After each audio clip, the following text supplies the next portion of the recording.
আজকে আমরা দেখব ষষ্ঠ শ্রেণী 2000 পরীক্ষার জন্য গুরুত্বপূর্ণ সংস্থার প্রশ্নপত্র, দ্বিতীয় পর্যায়ক্রমিক মূল্যায়ন, ষষ্ঠ শ্রেণী পরিবেশ ও বিজ্ঞান প্রশ্নপত্র, পূর্ণমান 25, সময় 50 মিনিট। যেখানে আমাদের প্রথম প্রশ্ন, সঠিক উত্তরটি নির্বাচন করে লেখো। 1×6 বলা রয়েছে। দেখো একের দাগের যেখানে প্রশ্নপত্র, কোনটি বলের এসআই একক? সঠিক উত্তর হবে নিউটন। এসআইতে চাপের একক কি?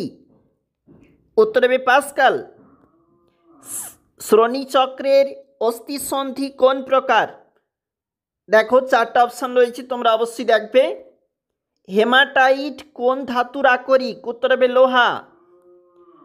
নিস কোন প্রকার শিলা? উত্তর হবে পরিবর্তিত শিলা। উদ্ভিদের বৃদ্ধির পরিমাপ কোন যন্ত্রের সাহায্যে করা হয়? উত্তর হবে অক্সানোমিটার যন্ত্রের সাহায্যে। একটি বাক্যে উত্তর দাও। ক্ষেত্রফল বৃদ্ধিতে নির্দিষ্ট পরিমাণ বলের জন্য চাপ কমবে না বাড়বে? উত্তর হবে কমবে। বুক আর পেটের মাঝখানে অবস্থিত পেশিটির নাম কি? উত্তর হবে মধ্যচ্ছদা। একটি জীবাশ্ম জ্বালানির উদাহরণ দাও। উত্তর হবে পেট্রোলিয়াম। এসআইতে ভরের একক কি? উত্তর হবে কিলোগ্রাম। সব আকরিক খনিজ কিন্তু সমস্ত খনিজ আকরিক নয়, ব্যাখ্যা করো। অবশ্যই করবে। একটি স্পর্শহীন বলের উদাহরণ দাও। উত্তর হবে মাধ্যাকর্ষণ শক্তি। সংক্ষেপে উত্তর দাও। 4×3 বলা রয়েছে। দেখো প্রতিটি প্রশ্নের মান এখানে 3 নাম্বার করে।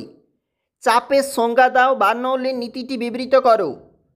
মানবদেহে রক্তে উপস্থিত লোহিত রক্তকণিকা, শ্বেত রক্তকণিকা এবং অনুচক্রিকার কাজগুলি উল্লেখ করো। রাশির একক বলতে কি বোঝো? একটি প্রাথমিক এবং একটি লব্ধ এককের উদাহরণ দাও। বস্তুর ভার বা ওজন কাকে বলে? কোথায় বস্তুর ওজন শূন্য হয়? অবশ্যই দেখে রাখবে প্রশ্নপত্রগুলি লাস্ট মিনিটের জন্য, এবং পরবর্তী আলোচনা বা ভিডিও আমরা খুব শীঘ্রই নিয়ে আসছি।